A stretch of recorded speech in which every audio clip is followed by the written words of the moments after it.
बन चले राम रघुराई। हेलो। बन चले राम रघुराई।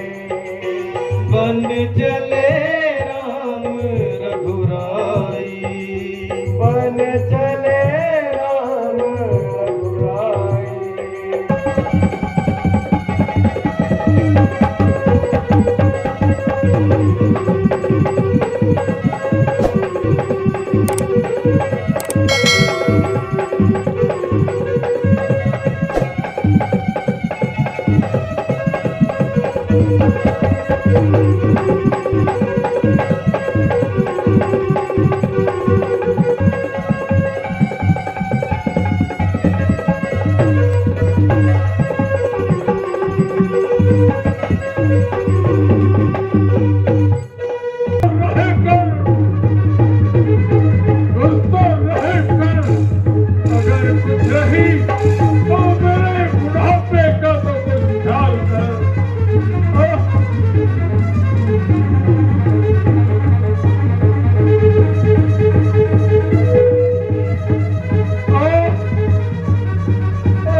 ये सच बता तेरा राम से क्या बैर है। मुझे सच बता तेरा राम से क्या बैर है।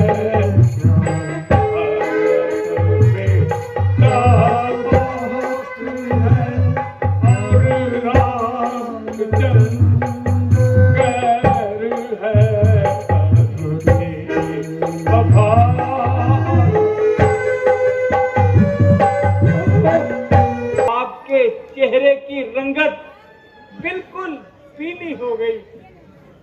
पिताजी, आपकी आंखों से आंसुओं की नदी बह रही है। अगर मेरी मौजूदगी में आपको इस कदर आज़ार है तो मेरे जीने पर लाख लाख आज़ार है। मैं क्या करूं? आप तो जुबान तक नहीं हिलाते। माता जी, अगर फर्ज ना हो तो आप ही बता दीजिए कि इनके रंजो गम का क्या कारण है। बेटा, मुझे मालूम तो है, मगर इसका इलाज भी तुम्हारे ही हाथ में है।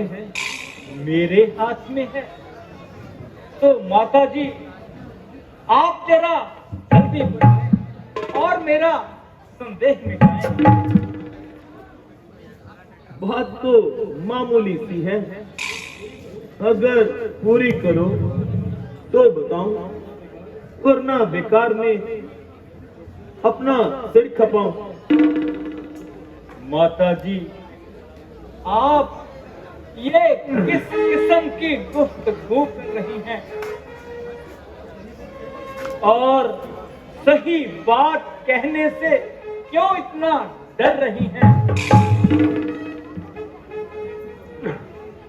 गोया आपको इस बात का शक है कि रामचंद्र पर तुम्हारा क्या हक है। इसलिए आप ये क्या फरमा रहे हैं और बार बार अगर शब्द का इस्तेमाल कर रहे हैं। माता जी, जैसे रामचंद्र पिताजी का ताबेदार है, वैसे ही आपका भी फरमाबरदार है। आपकी आज्ञा से जल्दी आग में कूदने को तैयार है। आपकी और पिताजी की आज्ञा मेरे लिए एक समान है। इसलिए जो कुछ आज्ञा हो माता जी जरा जल्दी फरमाइए। बेटा, महाराज ने मुझसे इकरार किया था तुम्हारे लिए 14 साल का वनवास और भरत के लिए राज तिलक का इकरार किया था, मगर अपने कोल को पूरा ना होते देखकर ये मुझे डरा रहे हैं और इसीलिए हाथ पांव मार रहे हैं। वाह, इसीलिए आप इतना हैरान हो रहे हैं और बेकार में इतने परेशान हो रहे हैं। ये तो एक मामूली सा काम है। जब तक मैं इस आज्ञा का पालन नहीं करूंगा, अयोध्या में तो क्या किसी भी बस्ती में कदम नहीं बढ़ूंगा। हाँ बेटा, बात तो कुछ भी नहीं। दिन गुजरते जब अनगिनत सदियां गुजर गई, ये 10 और 4 14 साल, ये तो यूं ही गुजर जाएंगे। आखिर ये घटेंगे ही, बढ़ने से तो रहे। बेटा, परमेश्वर खैर करे, एक दिन तो कल ही कम हो जाएगा। मेरे बेटा, मैंने तो यहां तक कह दिया था कि मेरे लिए तो भरत और राम दोनों एक समान हैं। भरत ने राज किया या राम ने राज किया, मेरे लिए एक समान है। मगर ये कहने लगे कि हमारे कुल की बदनामी होगी।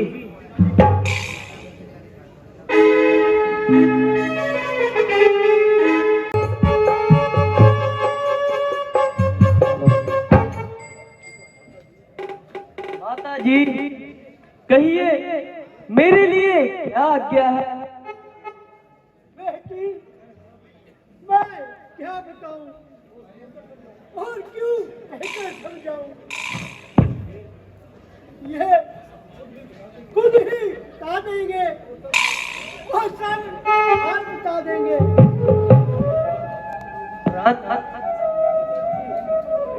माता जी ये क्या फरमा रही हैं और क्यों इस कदर आंसू बहा रही हैं। क्या दासी की निस्बत कुछ बदगुमानी है। नहीं प्रिया जी, तुम पर तो इनकी नजरें सदा इनायत रहती हैं और हर समय इनकी जुबान पर तुम्हारी फर्मा बदारी की शिकायत रहती है। तो फिर इस संजोगम का क्या कारण। वृथा रंज करती हैं, वरना बात तो मामूली सी है। यदि हर्ष ना हो तो मुझे भी बता दीजिए। प्रिया जी, मैं पिताजी की आज्ञा से 14 साल के लिए वन को जाता हूं और सबने तो आज्ञा दे दी है। अब मैं तुमसे रुखसत चाहता हूं। इसमें ना माता कैकेयी का कोई दोष है, बल्कि परमेश्वर को इसी तरह मंजूर है। हाँ, 14 साल खत्म होते ही जल्द आपके पास आऊंगा और एक भी पल की देर नहीं लगाऊंगा। प्राणनाथ, जो कुछ पिताजी की आज्ञा है उसके बारे में मुझे कोई इनकार नहीं, और ना ही उनके किसी काम में दखल देने का मुझे अधिकार है। वो हर तरह से मालिक और मुख्तियार है। आप बड़ी खुशी से उनके हुक्म की ताबील कीजिए, मगर इस दासी को भी संग चलने की आज्ञा दीजिए। जब आपका जंगल में मुकाम है तो मेरा भला अयोध्या में क्या काम है? मेरे लिए तो वही अयोध्या है, यहाँ आपका मुकाम है। प्रिया जी, तुम जंगलों के कष्ट सहन नहीं कर सकोगी। प्राणनाथ, मैं आपके चरणों में रहकर सब दुख भूल जाऊंगी। वहां जंगली जानवर तुम्हें सताएंगे। हम उनसे अपना मन बहलाएंगे। पिताजी की आज्ञा का पालन करना हम दोनों के लिए जरूरी है। स्वामी जी, मुझे आपका हुक्म स्वीकार है, मगर सीता अपने पतिव्रत धर्म से लाचार है। मरते मरते मर जाऊंगी, मगर पिता जनक तथा माता धरणी के नाम को धब्बा नहीं लगाऊंगी। यदि आप अकेले बन जाओगे तो ये याद रखें, सीता को हर की जिंदा नहीं पाओगे।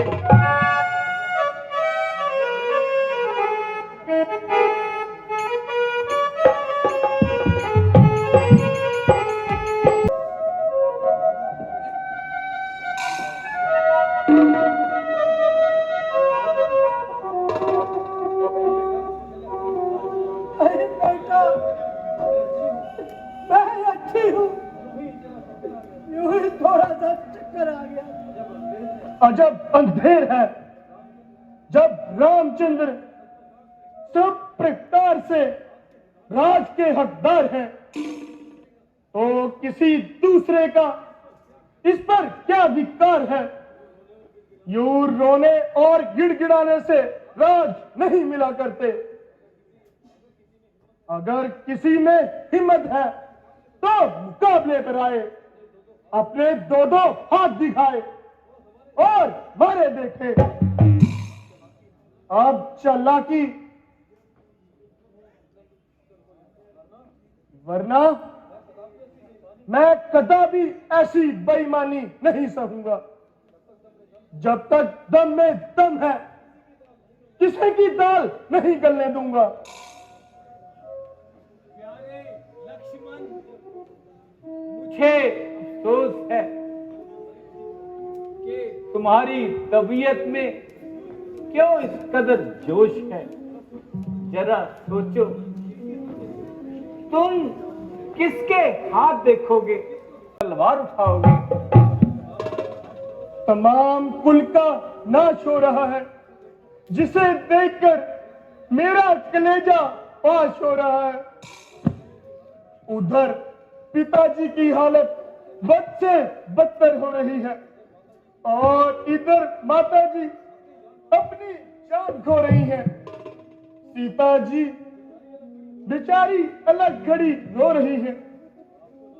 आपको ना मालूम कौन सी चाप चढ़ रही है।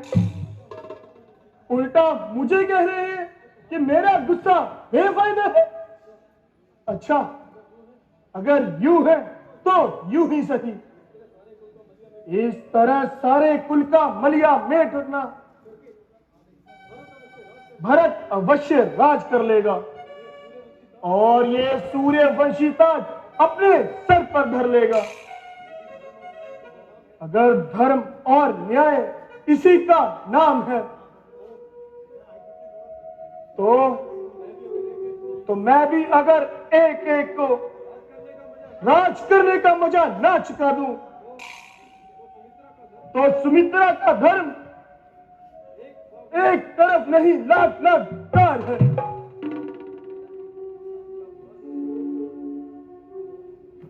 शाबाश बेटा,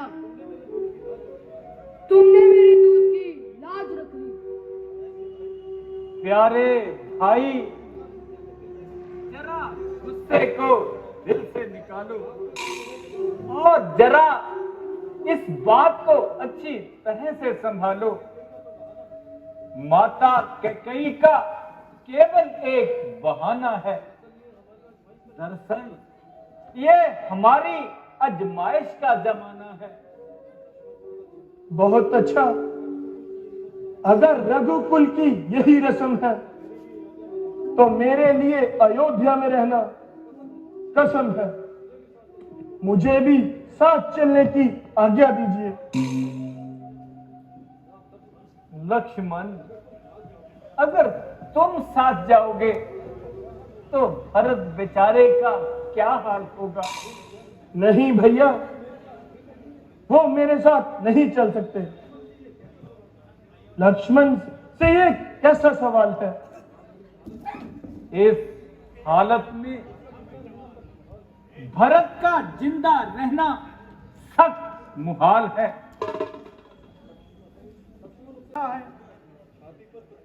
छाती पर पत्थर रखकर आंखों से दूर करती हूँ, मगर तुम्हें इतनी नसीहत जरूर देती हूँ।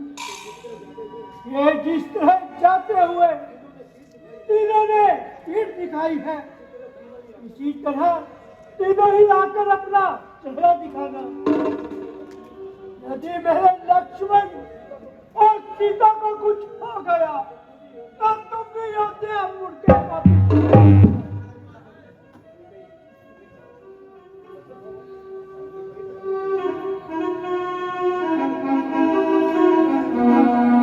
बेटा,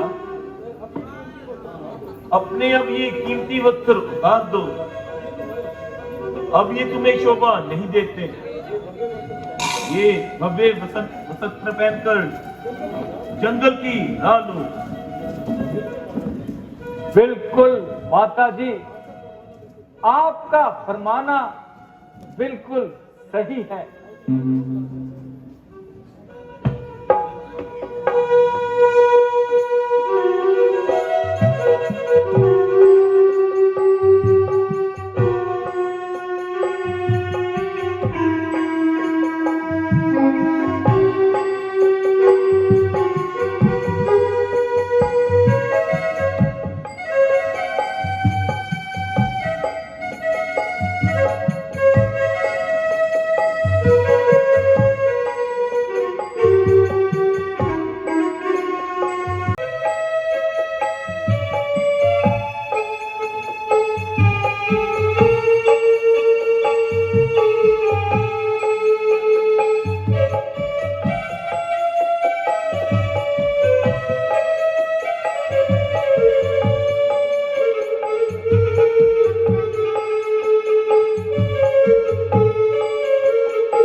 बन